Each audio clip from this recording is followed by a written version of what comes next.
ये हमारे पास सैमसंग का एक CPU आया है रिपेयर होने के लिए। हम इसको रिपेयर करेंगे अभी और फ़ोन को चालू करेंगे। सबसे पहले इसको हम क्लीन करेंगे और इसका टेम्परेचर 360 के समथिंग रखेंगे।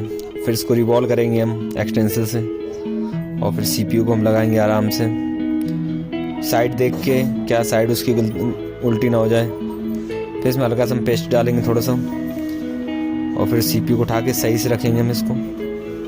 अब चेक करते हैं हमारा फ़ोन ओके हुआ है या नहीं ओके हुआ।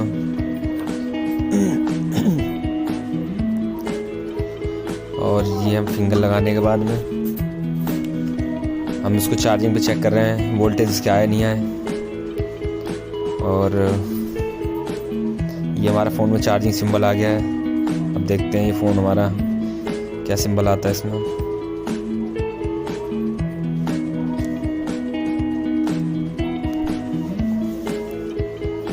और ये हमारी चार्जिंग शो होने लगी है, देखो 56% है अभी बैटरी।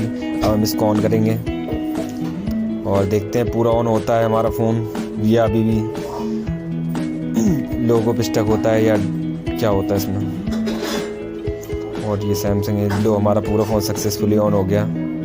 ये वाला चालू।